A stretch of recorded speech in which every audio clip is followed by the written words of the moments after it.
Love Island, right? So you were part of the team, leading the team in terms of, I guess, the revamp and the explosion. I think it was season 3. The reality was, when I was running that team, from 8:30 till 5:30 every day I was in meetings. And that is not very enjoyable. You have to be ruthless running your own business as well. I feel like anyone that wants to run their business, I feel like you have to be a bit of a nutter. I just don't have it in me to be fully all in on this business anymore. So I no longer had that real fire in my belly to grow the business. My guest this episode is Will Worsdell, a leadership coach, former co-founder of The Park, and ITV exec. He has worked with global brands like Apple, Spotify, Amazon, Google, and P&G, creating experiences for them to connect with consumers and to be more memorable. Welcome to the Vanessa Podcast, a business and careers podcast where I give you the lowdown on the latest news and chat with influential movers and shakers, top achievers, and all-round incredible people. We explore their viewpoints, how they've got to where they are, and how you can too. I'm your host, Vanessa Sanyauke, the founder and CEO of The Hill and Girls Talk. We connect the world's largest employers with talented people. We have a global community of over 60,000 women, helping them to level up in their careers. If you want to learn more about how the world economy affects you, or how others have made their dreams come true, then grab your favourite drink. This is your time to laugh, learn, and level up.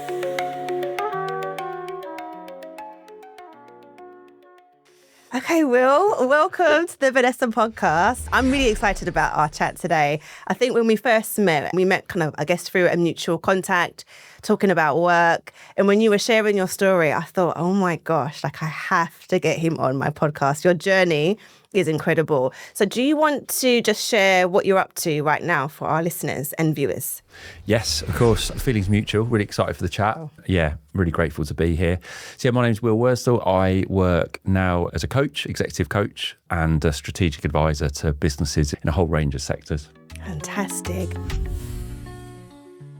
If we can just, I guess, start from the beginning. So I want to talk about your career and being an entrepreneur and a coach, but I want to start off at the beginning, which I found quite interesting. So you started at, did university, and then, you got, I guess, was it a graduate role type, and then moved to Australia. So I want to kind of talk me through that journey. Yeah, so going right back, I grew up in a pub.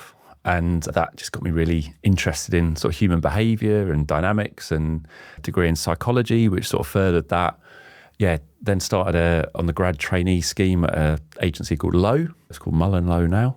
From there to Channel 4, and then off to Australia, which actually was there's a whole mixture of reasons. It was just felt like a perfect storm of time and opportunity to go out there and just experience it. And I thought I'd go for a year. Went on a working holiday visa, thought I'll see what happens. And then 5 years later, I was still there, and I'd met my now wife, my business partners at the time, and had 5 amazing years. So it was a hell of a journey.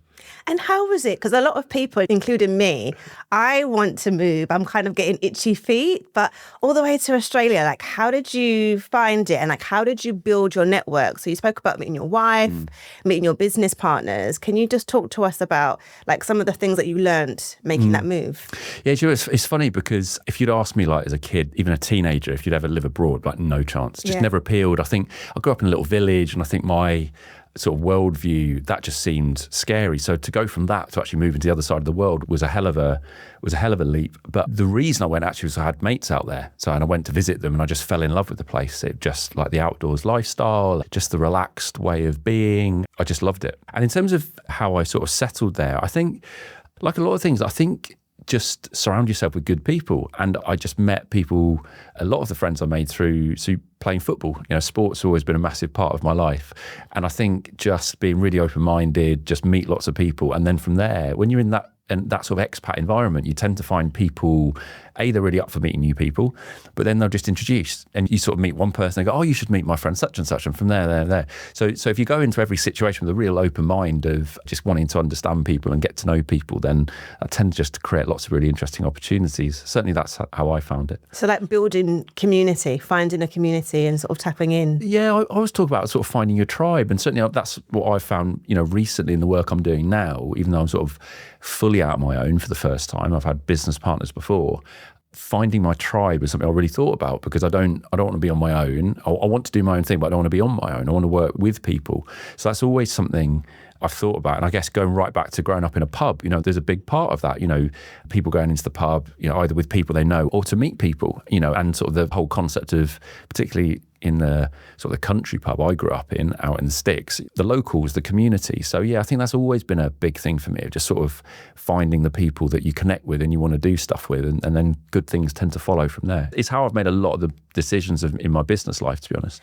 That's interesting. Like, thinking about growing up in a pub, do you think that's where you got your social skills from? Because you're really like a personable person. Do you think it came from there, that environment then? I think I learned a lot about it, because it's an environment I learned a lot about without being taught it, just by seeing and almost by osmosis. I learned a lot about how you create space, how you make people feel welcome, how you treat people equally.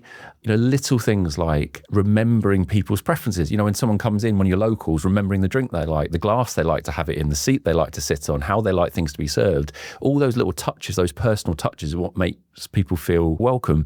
I think the other thing is, growing up in a pub, you get good at is spotting things before they happen. Because you need to preempt, maybe someone wants service, or they are looking for something, or sometimes that there's trouble brewing. So it makes you quite aware, quite sometimes sort of hyper aware of situations and what's going on. So yeah, it definitely taught me a lot about how you can create spaces for people to feel welcome and connected, definitely. Okay. I'm going to move on now, and I want to talk about your time at ITV and you as a senior leader there. So when you started at ITV, was that like after you came back from Australia, right? Yeah. So what made you want to work at ITV? Because you've been at Channel 4 before. Like, how did you end up there? Again, I think one of the threads through my career is about the people. And so my boss at Channel 4, a guy called Rufus Radcliffe, who was a bit of a mentor to me. And when I came back from Australia, he was over at ITV. And I'd spoken to some recruiters and said, I'm back, or I'm about to come back looking for stuff. There were a few options on the table, nothing that really floated my boat, but there were a few things. And I just gave Rufus a shout and said, look, I'm back, and what's going on? Any opportunities? And he said, well, there might be a mat cover contract going. I don't know if it's right for you. It might be a bit junior, but I was like, do you know what? Sounds cool. 6 months, rent to pay. So he put me into the process and had an interview for that and got that. So there was the people side of it, of actually just following someone that I respected. And I thought, if he's there, then that says a lot about the place. But also, I've always loved working at places that I can associate with and that I sort of believe in. And ultimately, ITV, its positioning then was as the heart of popular culture. It produced stuff that people talk about. I remember, as a kid going to stay with my grandparents and watching Coronation Street would be a sort of a key part of the evening, or Emmerdale and these things. So the opportunity to go and work at a place that can shape culture was massively appealing to me, and to grow within that environment that was really exciting. So what I'm learning from there is, again, like your relationships and sort of, I guess doing a good job, being a good person just brings you in. So then how did you turn a maternity cover into becoming a senior leader? I guess, part of it's right place, right time. Okay. And there was a restructure that created an opportunity. But I suppose also it's trying to do a good job. It's a bit of going in on a mat cover contract can be a case of try before you buy. It lets them have a look at you as opposed to a slightly artificial interview process. They can actually see what you're like in practice. I don't know if I don't love interviews. Like, I've not really had to do any for... Same. I hate interviews. Yeah. And because it's a bit artificial. I'm quite lucky because when I go back to Low, they took 8 of us on to do a 2-month, or maybe it was more, I can't remember, but it was a 2-month program. So you could show your worth. Then obviously set my own business up, didn't need an interview, don't need an interview now. So I don't love those processes. So it was an opportunity for that. And it also gives you a chance to see whether it's right for you. So it was a mixture of, I guess, I must have shown some worth and done an okay job, but also I was lucky that I was there when they had a restructure and there was a role, and what they needed was that the whole, I was quite a good person to fit that, they felt. So that created an opportunity for one role, and then that role then led to ultimately, leading the marketing team. And can you just think of like one, I don't know, life-changing or moment where that really sort of took your time there to another level? Can you think of like one moment that you can sort of share with us? Yeah, I think the moment probably would have been to that point of when they looked at the restructure, where I'd gone from doing a mat cover contract, and then there's the opportunity to form a new team that would be looking after younger future audiences, which obviously is a sort of digital channels and on demand. So a real growth area, an area of massive strategic importance to ITV, you know, going from being a linear broadcaster into how do we capture young audiences that are streaming. You know, we're going back to 2015. Even then it's like, you know, they're watching YouTube more. What are we going to do? So there was an opportunity to lead that team and to basically start from scratch to a team of 12 doing that. That was an opportunity that I really grabbed hold of, because I saw that as an opportunity to create a subculture within ITV. And I got myself into a little bit of trouble occasionally because I tried to protect that team from the more sort of bureaucratic machine that was ITV. Because in order for them to do work that was going to really connect with young audiences, to really have a very innovative, progressive nature to it, that had to go slightly against other parts of ITV, because there's a need for ITV as a mass public broadcaster to do things in a slightly more traditional way.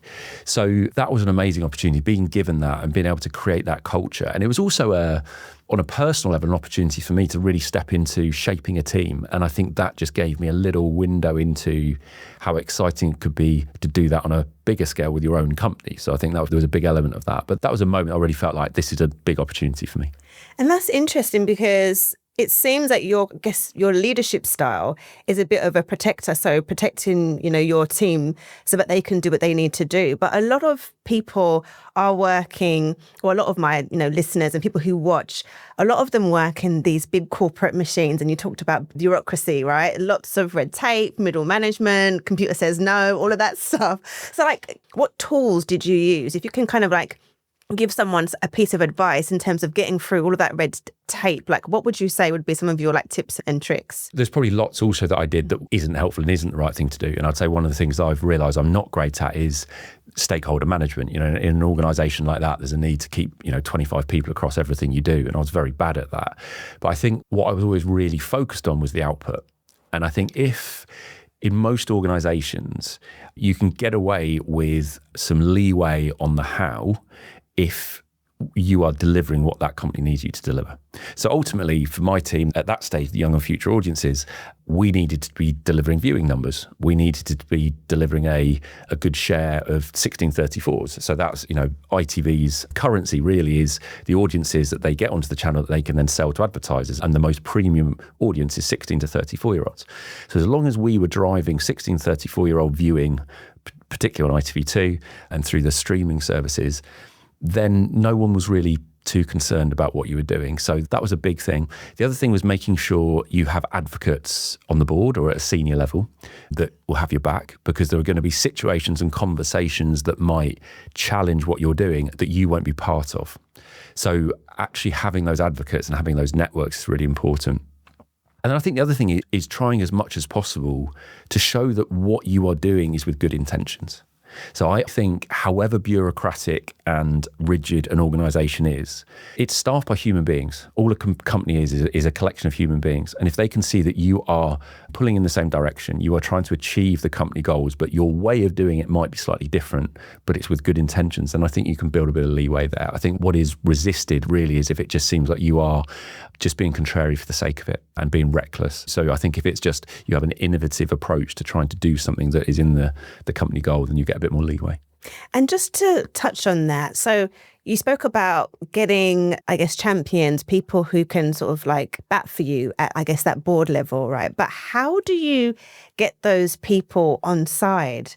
Like, is it through like building relationships? Is it sort of like saying, okay, can I have a coffee? I want to explain to you and sell them the vision about why my team are doing this? Or is it you're building that relationship over time? Like, how do you build that trust with somebody like senior who's on the board? Yeah. I think it's a bit of all of that. Okay. So I would say it massively depends on the person. Mm-hmm. So I think for some, it is a case of put it into their language in terms of helping them see how what you are doing will help them with their overall objectives. For some, it might be more around making them feel part of it. So actually not going to them and saying, look, I'm doing this. Is that okay? More, I'm thinking this. What do you think? So actually bringing them into it and asking them, almost to be an advocate for it and a bit of a co-creator on it. So that can be quite useful as well. And the other thing is, if I think about the main way, it was over time. It's building trust over time. Because if you go to a board member, and remembering that a board member of a FTSE 100 PLC under huge pressure, go to them and say, look, I'm going to take a massive punt. Have you got my back? They're probably not going to go, sorry. Yeah, exactly. Yeah. Whereas actually, if it's someone that you have built trust with over years and say, can you just trust me on this? In order to achieve X that we all know we need to do, I think I need to do Y.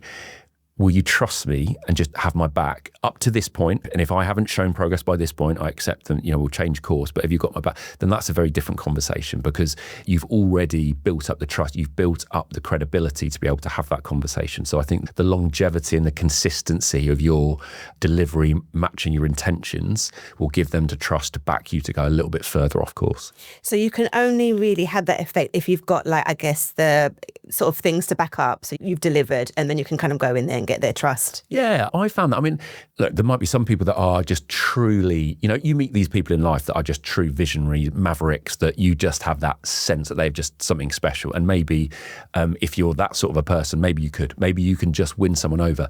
I've never seen myself as something that is very able to do that. I'm more, over time, build stronger relationships and trust versus sort of selling someone on something in a very quick way. Yeah, I'm quite like that as well. I think it's really important for people to kind of, like you said, if they're going to stick up for you in a very tense board meeting, they're going to have to really know you and really buy into you. So I think people have to be maybe sort of patient and factor that in their journey. Yeah.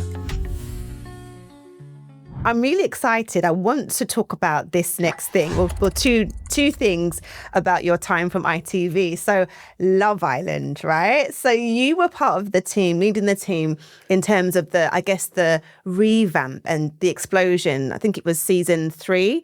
Can you talk to us about what your team did and how, and was that part of having to kind of get people on side in terms of the stuff that you were doing? Because it's a cultural phenomenon. I'd love to know a bit more about that. Yeah, it was amazing. I mean, the first thing to say is that the marketing was one piece of the puzzle. The team that actually make the show are like absolute geniuses and incredible creative people. So we were starting from a great place of a platform to do it. And then again, the marketing team was a fantastic team. I had a brilliant team that worked incredibly hard on it, that always tried to push things a little bit further, because when you're marketing an entertainment product, there's a sense of duty to do the show justice. So when you've got program makers that really push things, you need to push things. So there was a sense of that. And there was just this feeling of excitement of the impact. And it was in that season 2, season 3, where you just started to realise, wow, everyone's talking about this. And it was a real moment. And it gives you a real sense of the care you require and actually the importance of what you do, because every small action, down to a tweet you put out, could have shockwaves, could have mass impact, could have, millions and millions of people talking as a result of it. So being very aware of your impact. And then the big thing I think we did was we tried to ride the wave of what was being created versus always trying to start it. So when you've got something like that becomes a part of culture, you have to accept it's no longer yours. So once it's out there, once it's being talked about on social media, you can't control that anymore. You have to go with it. So that is quite an uncomfortable place to be for a lot of marketers, because marketers, particularly back then, were used to one-way control of message. Obviously now that's people realise that doesn't really work. But back then, we're talking 10 years ago, still quite early days of that. So actually, it meant we had to get very good at accepting that we start a fire, pop something out there, let it go, and then go with it. We no longer control that anymore. And the other thing that we had to get really good at was speed.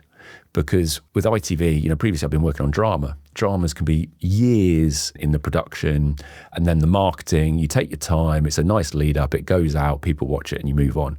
Whereas with Love Island, you've got a show going out every single day and people are talking about it all day. You need a completely different model. You need an absolute engine of a social media team, and we had a fantastic team that were putting content out there. You need to be working incredibly seamlessly with the production team. So it was just a completely different way of working compared to the rest of ITV. But because ITV could see how massive, it was pretty much free reign. Like, as long as you don't get us, talked about in Parliament, crack. Yeah, and the work you need to do. Yeah. No, it definitely, I feel like that was the time when you'd have the Love Island, I guess Twitter was on fire and it was very much tongue in cheek. I remember seeing actually funnily enough, right, when I think about it, the Twitter engagement was sometimes even more fun than the episodes. Like, it was just so funny, some of the tweets, and just that it felt like it was a community. Yeah. And that's what really got me watching Love Island. So it was really well done job. In terms of your leadership style, so a lot of some of the themes in, the first couple of episodes of the pod is really focusing on, giving people who maybe aspire to leading a large team or those that currently do, real tools to manage the chaos. And I think at ITV, at some point, you had a team of 40. So it includes sort of growing a team, managing a team, building trust, setting the direction. Like, what would you say about your experience leading large teams? Yeah, I'd say that there are two big things that really come to mind. The first is being really clear on your direction. So making sure that every single member of your team knows what it is you are trying to achieve. And that might sound like an incredibly obvious thing to say, but you'd be amazed how few companies do that. And if you talk to the average employee, are you really clear on what your company's trying to achieve, what your team's trying to achieve, and your role within that? Not many would say, yes, I do. So for me, number one is be really clear on your aims, your ambitions, and how each person's role fits into that. So that's a really key part of development plans, to be clear on that. The reason that's important when you think about managing a large team, partly it's what you owe the team for them to be clear about why they're coming to work and what they're doing. But also it allows you don't have to be across everything. If everyone knows ultimately your end goal, then you can just trust, well, if you've got good people in your team, they will find the way through to achieve that. And so when you're running a big team, you can't be across everything. And there will be times where it will feel completely out of control and you can't keep up with stuff. But if you can just go back to the fact, okay, the team know what we're trying to achieve and I trust them and I empower them, then that can give you peace. The other thing I would say is if you're a micromanager, you need to stop that really quickly. Yeah. It was quite a natural transition into leading a big team for me because I've never really been a micromanager. If anything, I've been too far the other way. That actually let people crack on with stuff and more hands off. And actually, I've worked to try and find the happy medium between it.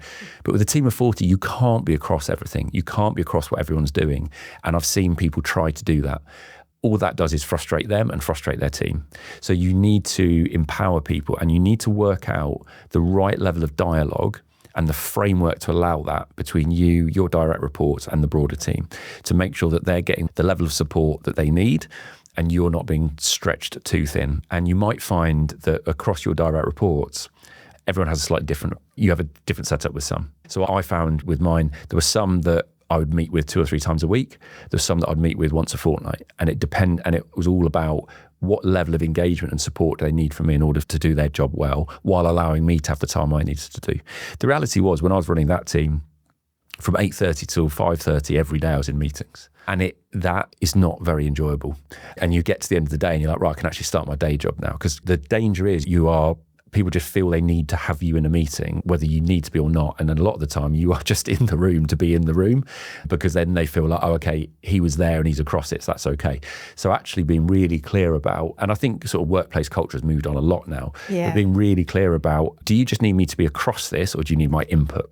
Because as the leader, often people confuse those two things. So it's if you make sure that you are only in meetings because your input is required, that will free up your diary quite a lot. And then you can work out the way that for people to get you across stuff, whether it's a management summary or an email recap, whatever it might be. So really try and protect your time is another key thing. But I'd say the biggest thing is accept the fact that if you're running a big team, you're never going to feel completely in control. There's going to be times where it just feels chaotic. But if you can go back to the fact, I trust my team, I empower them, and they're clear on what we're trying to do, then that can give you a degree of peace. Yeah, because I think that's it, isn't it? It's sort of almost like when you're building up your career, that's when you are creative, isn't it? And you're kind of actually doing your job. But then it's like senior leadership is a lot of meetings, isn't it? Yeah. And that's kind of can take up people's diaries. Yeah. Yeah, and you're absolutely right. The big transition, it's going from being a doer to a director a lot of the time. Now you are still, and some people really struggle with that. And I see it a lot, particularly in creative roles. Because particularly in creative roles, it's like, I got into it because I love making stuff. And now I've got a team of makers and I'm meant to be directing them and helping them and supporting them. And I think because my natural way, as I'm now coach, that felt very natural to me. That's what I like to do. I'm not, when it comes, my craft of strategy, I really love working with other people to develop strategy. I don't need to just be on my own doing it. So actually that progression into, okay, I'm now more of a director than a doer felt quite natural, but not for everyone. And I think being really clear that your role has changed is quite important, because some people are just promoted into roles and just think, oh, I'll just carry on as I was before. And it's a fundamentally different role. Yeah, it's a different skill set, isn't it? So I'm going to now move on. I want to talk about the leap to entrepreneurship. So what inspired you to leave great job, great success at ITV to start and be a co-founder at The Park? What made you start that journey? Well, the journey started before ITV. So when I took the role at ITV, I already knew that I was going to be setting my own business up. And actually, so I'll always remember, and I was really open about that, that there's nothing, I'm not letting any secrets out there, because when I was made head of the Young and Future Audiences team, and I took them for an away day, and I remember standing up in front of them all and said, the reason that I am so passionate about this is because this is the last job I'll ever have. That's a bold statement. I think one of the most important things in business and in leadership is vulnerability. So what I wanted to do in front of them was to show vulnerability, because I thought, as opposed to standing up and saying, right, I want you all to be vulnerable, do it, don't tell me. So I thought, what's the best way for me to show vulnerability to them? Well, I'm just going to be completely honest. So I'm ITV until such time as I start this business. So I'm all in on this, but I'm not going to be playing games. I'm not going to be playing political games to get my way up onto the board or anything like that, because I've got no desire to do that. What I want to do is build an amazing team and do something awesome with you guys over the next few years. And then I'm off. This is the last job I'll ever have. So that was to show vulnerability. It was also very honest. And I also just felt good then, because I'm not having to pretend to be something else. They know that I'm not going to be playing political games. So to go back, when I was in Australia, that's when I met my business partners at The Park, and we had a conversation then and sort of said, it feels like we've got complementary skill sets, could be quite exciting to do something together one day. And it was a loose conversation at that time, but this could be something in it. And then over the coming years, we talked about it a bit more. And then eventually, once we were all back in the UK, it was like, right, let's do this. So I always knew that was what I was going to do, but I didn't know the timing. So, and then in terms of why, I think I realised, so when I was in Australia, I was at MediaCom. I was head of strategy there. And I just realised that I'm not suited to big companies. Oh, that's interesting. Yeah. And I, weirdly, because I grew up in a pub, my dad, I saw the other side of being self-employed. And it's a tough life for my mum and dad running that pub, or the pubs that we sort of moved around, and money troubles, pressure, stress, all the rest of it. And I was like, no, thanks.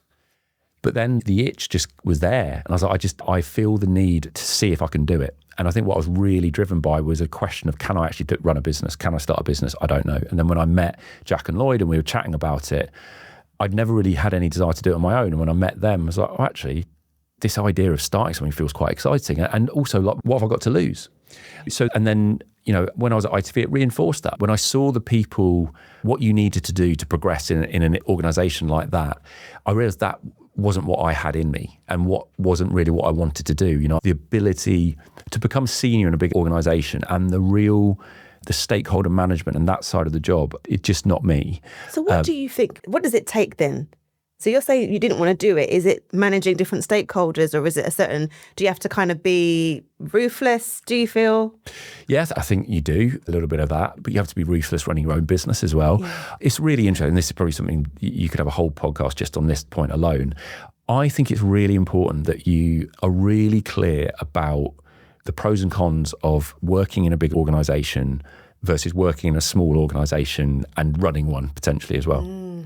And I realise, and I don't think it's just about what you've got to be good or bad at, but it's also what do you buy into. So at a big organisation, the benefit is stability. The job at the moment, maybe less so. But at least you get a pension and all that. Exactly. Yeah. So let's assume a steady-ish market. Yeah. At a big company, there is a pay packet that arrives in your bank account every month. You get a pension. There is an HR team. There are subscriptions to useful things. There is everything. There's, cycle to work. There's all the big things that go with an organisation. There is the scale of impact. There are processes to follow. There is a degree of rigour. And for some people, that is the environment that structured framework. Yeah, they thrive in it. Yeah. I always talk about the difference between, the oil tanker and the speedboat. And people often talk about it in the context of agility. An oil tanker and a speedboat so quick. Yeah, but also oil tankers don't really feel the waves. But in a speedboat, you feel every single bump. So that's the other side of, running your own business or working in a small business. You don't have any of the big business sort of facilities and structure.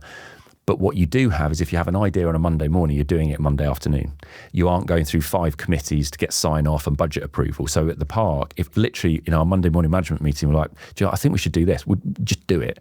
So that side, I wrote, that's what I wanted. I got so, if I get weighed down in bureaucracy, I just lose energy from it. Whereas I think some people see that as a challenge to sort of get around. So, but the flip of it is in a small organisation is every little bump, you feel it a lot more. And so you need quite a high degree of resilience. So I think if you thrive in more predictability and stability, probably better off in a bigger organisation. If you like change and flexibility and you've got a bit of resilience, then you might be happier in a smaller business. Yeah, I think I'm a bit of a nutter, to be honest. I feel like anyone that wants to run their business, I feel like you have to be a bit of a nutter. I don't know if that's the right politically correct word, but you do have to have something like a different kind of spark. I mean, I guess, so when did you make the leap then? So like you kind of said at ITV, right?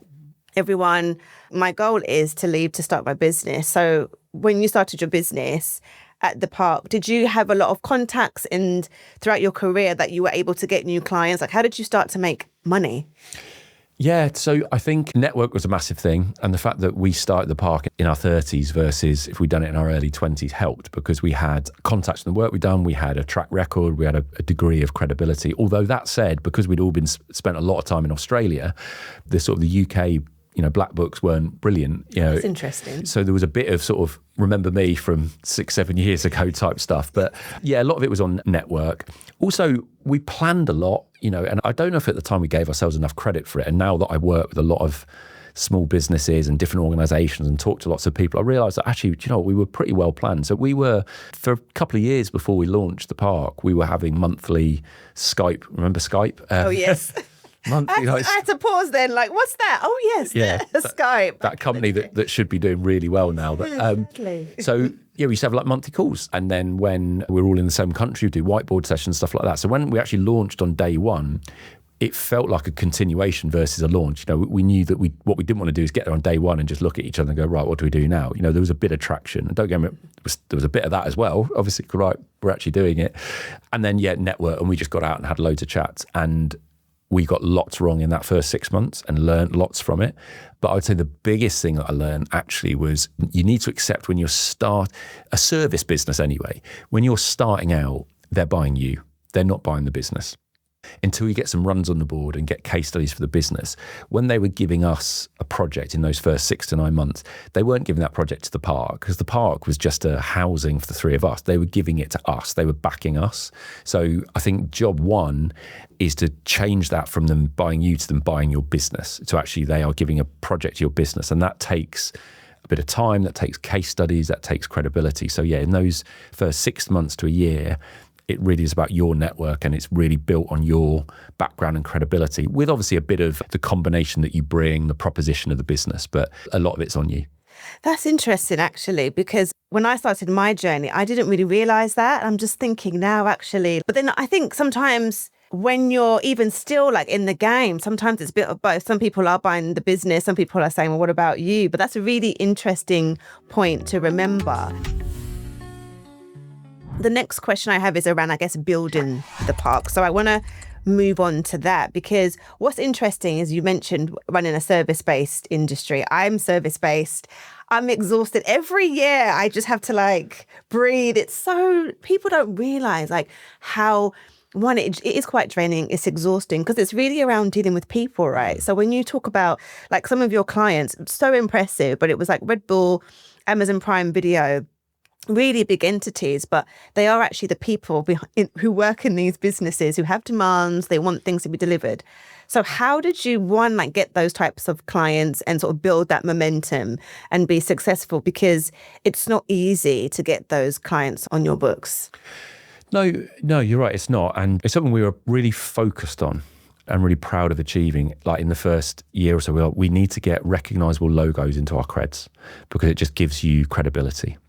The irony actually is, which we reflected on many years later, is often the most desirable brands are not the ones that are necessarily the best clients, because they don't tend to pay that well, and they don't tend to be that loyal because they don't need to be.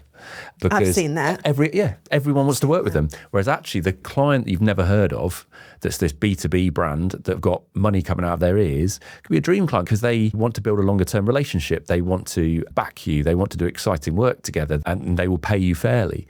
Whereas a lot of the brands, so we did work in those first year or two. I mean, we did one project, I won't name the client, but it is a very, very famous brand where we lost money on that project. Wow. And knowingly upfront, and they knew that and they were cool with it. And we're just like, so we are paying them to deliver this project for them. But actually, this is a conscious choice. We will do this because having that logo, I see, on our brings creds, others. Yeah, it's one of those logos that basically, to be an experiential agency, you need it if you want to be a top tier, incredible one. So we did some stuff like that. We did some other projects where not losing money, but they weren't massive earners. We always talked about the 3 Fs when we would make a decision: fun, fame, and fortune. Oh, I'm going to use that. Fun, fame, and fortune. Yes, right, every project. So it needs to do, ideally it does all 3, but it needs to do at least one. So is it going to be fun? Okay, yeah. Is it going to make us famous, or is it going to make us a lot of money? And if it doesn't do any of those, we're not going to do it. So there were some in those early years, it was just fame. So actually doing this project, either the work we'll be really proud of, we can talk about it and it'll be a great case study, or just having that logo. So that's a big thing. The other point you made, I couldn't agree more with, is that even in the brand, it's the people. People buy people. And even towards the end of my time there, when the business had been built and was established and there was we had a clear proposition and all the rest of it, still most of the projects we won was based on chemistry. That ultimately, however proud I was of our positioning and our proposition, most agencies are the same. Let's be honest, in terms of what they offer, it's pretty similar. It comes down to people, and it's looking each other in the eyes and the client thinking, do I trust you? Do I want to spend time with you? Do I want to work with you? And do I trust you to deliver? That is 95% of it. 5% of it is your actual tools and processes and the rest of it. And I think people underestimate that. It is human beings making decisions in the way that human beings do, which is irrational and impulsive and emotional. So you need to operate on that way. Yeah, I've realised that. And I've also realised sometimes you have to understand, what do they want to get out of it, right? I think as an individual, it could be, look, I want to look great to my boss. I'm looking for a promotion. Are you going to help me get that promotion? I think there's always that thing that your clients want for themselves personally. So I think you have to identify that, isn't it? You are so right. And they're the things that are never written in the brief. Yes. So the brief is, we want to achieve these KPIs. It's like, actually, I want promotion. Exactly. Can you make me look good so I get a promotion? And the skill is working that out. Yeah, I learned that too late, but now I'm actually trying to figure out, okay, what do they want? So lots of awards, well-deserved, a lot of success, but you decided to, is it exit? So did you exit or did you sell the business? So you No, I left. The business is still going strong. So my business partners in London are still running the London business, and our business partner MD is still running it in Australia. So yeah, it was just me that left. So why did you exit the park? There was several reasons.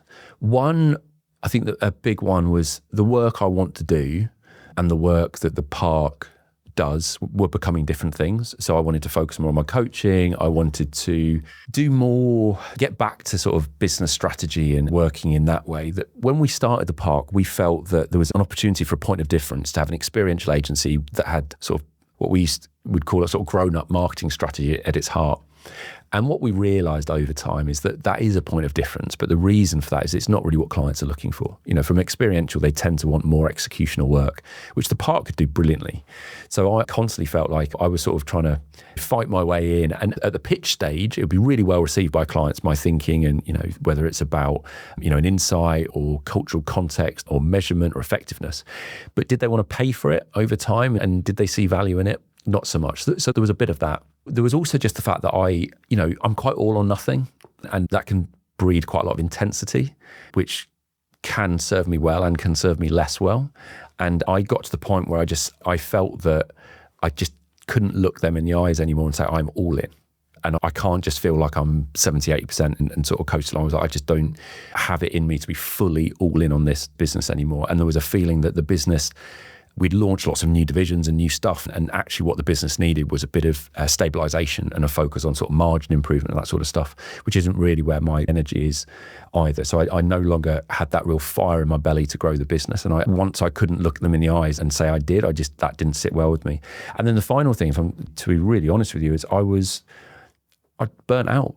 There were times where I just didn't like the way I felt. And over the last 18 months to 2 years, it's enormously stressful running a business. Now I'm running one of my own. So it's not like I now don't have stress.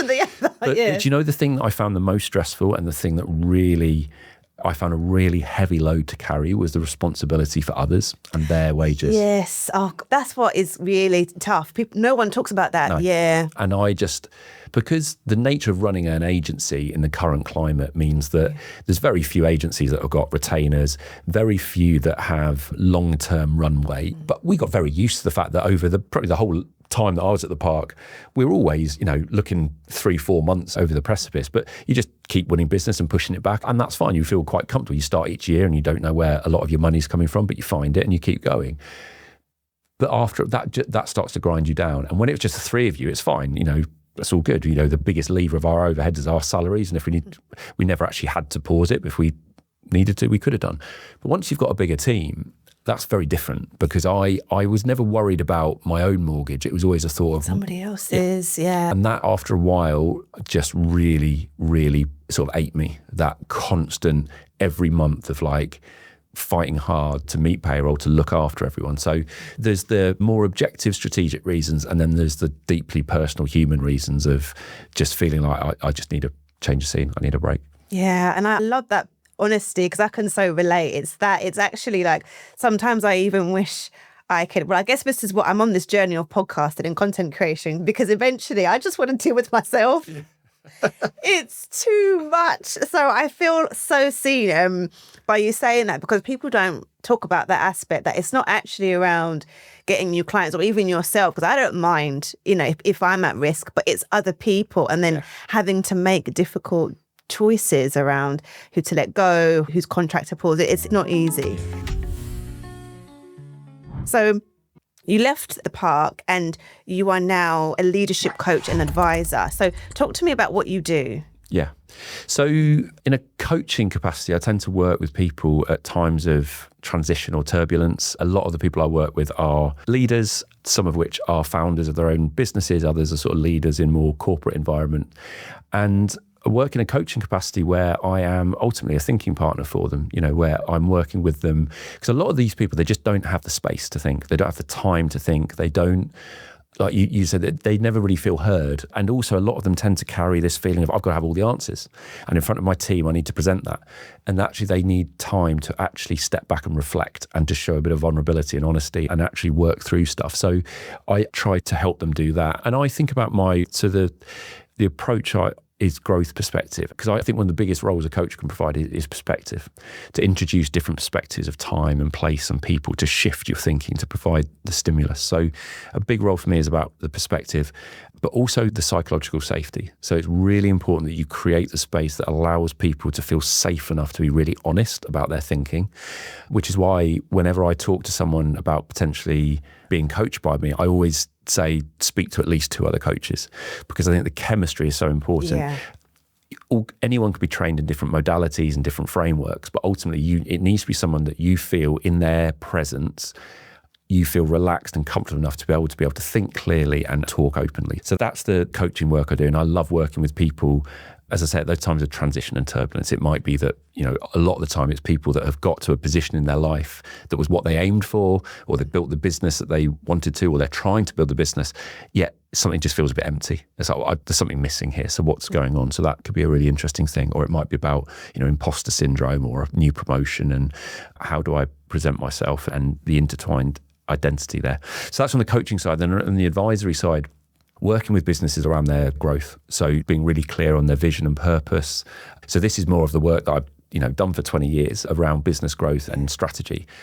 The work I love doing is where you combine those two things. Okay. So you are showing up not just as a consultant that comes in and says, right, here's a playbook off the shelf, do that, see you later.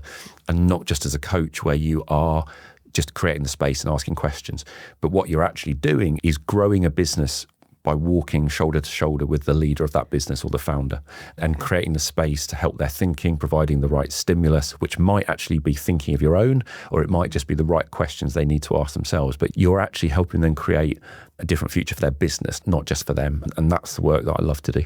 That's so key, because when you either, are looking for, say, leadership coaches or business coaches, it's like either or. So it's sort of like either someone's talking about, like you're saying, strategy, but then sometimes forgetting that actually as founders, you're a human being. You need that someone who actually understands what you're going through. Because I think I personally find it such a lonely journey. And I think I relate to, I guess, a group of people. So like I have a community called House on the Hill. We've spoken about that for senior women in leadership.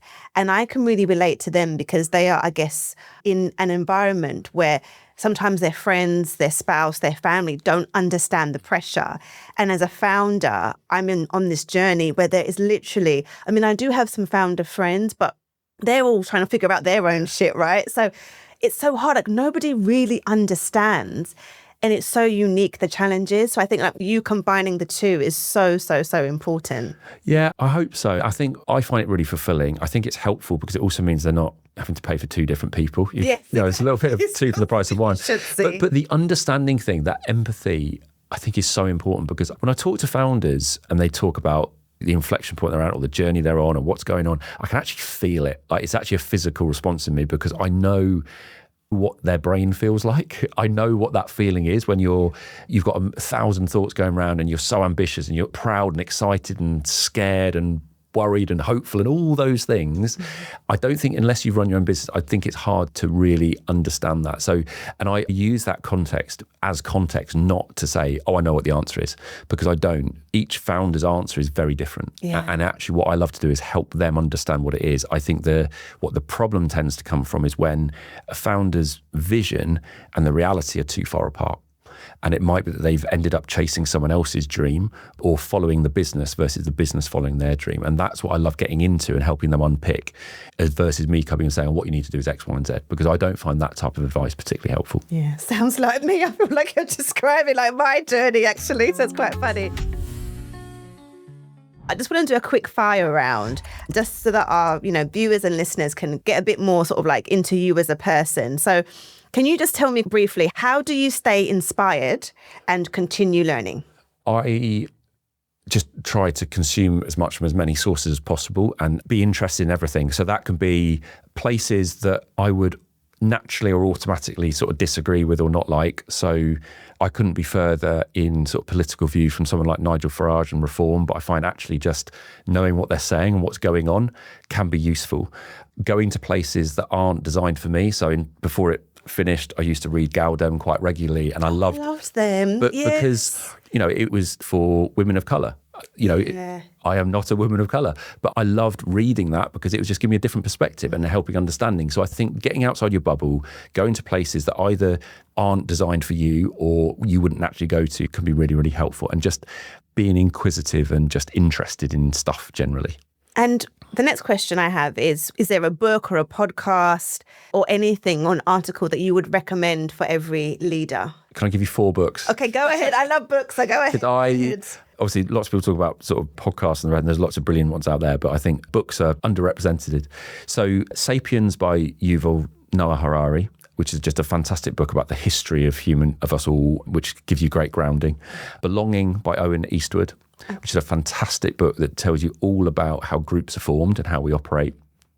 So that's a fantastic one. Humankind by Rutger Bregman, which is on a similar theme, which is just amazing about actually our natural way as human beings is very positive and helpful. And then the final one is Time to Think by Nancy Klein, which completely changed my life about the importance of listening and how actually if we understood the value of asking good questions and listening to people and giving people space, we could all do a lot better in life. That's amazing. I've not read any, so I'm going to read them or attempt to read some of them. And finally, how do you relax and find balance? Family. Brilliant wife, 2 young daughters that are 4 and 15 months. So that keeps me very busy. Yeah. But also I just find just seeing the world through their eyes is just such a great grounder in terms of the joy that they see in everything. And then sport. I love just being active and watching sport, playing sport, training. So they're the 2 big things for me. Great. Thank you so much, Will. You've been a dream. We could have spoken for like another hour, but thank you for being a wonderful guest. Thank you. Pleasure. Thanks for having me. Loved it. Thank you.